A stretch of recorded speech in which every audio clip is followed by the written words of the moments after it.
की कक्षा में आप सबका फिर से स्वागत है। मैं हूं आपकी हिंदी की अध्यापिका।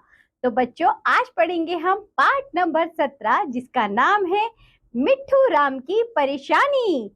तो बच्चों, मिट्ठू राम की जो परेशानी है उसे हम पढ़ेंगे चित्र पठन के माध्यम से, यानी कि हमें चित्र दिए गए हैं और उसके साथ हमें एक कहानी दी गई है। आइए इसे पढ़ते, बहुत मजा आएगा पढ़ते हुए। तो चलिए शुरू करते हैं। मिट्ठू राम की परेशानी। एक तोता था, मिट्ठू राम। पिंजरा ही मिट्ठू राम का घर था और वही उसकी दुनिया। मिट्ठू राम की आवाज बहुत अच्छी थी, पर वह सिर्फ रात को ही गाता था। एक रात जब मिट्ठू राम गाना गा रहा था तो उधर से गोलू चमगादड़ निकला। गोलू चमगादड़ ने देखा कि मिट्ठू राम की आवाज बहुत ही मीठी है।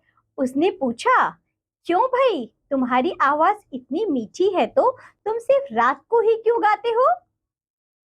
मिट्ठू राम ने इसकी वजह बताते हुए कहा, एक बार जब मैं जंगल में दिन के समय गाना गा रहा था तो एक शिकारी उधर से निकला।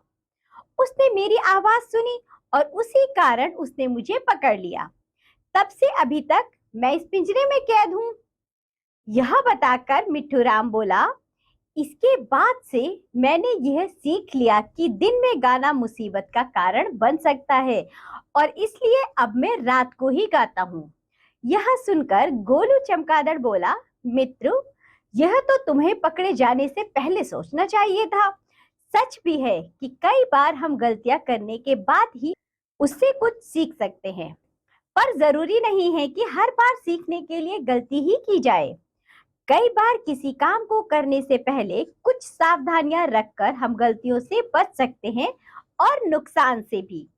तो बच्चों, इस प्यारी सी कहानी से हमें क्या शिक्षा मिलती है? यही कि याद रखिए, बुद्धिमान वही होता है जो सोच विचार कर काम करता है।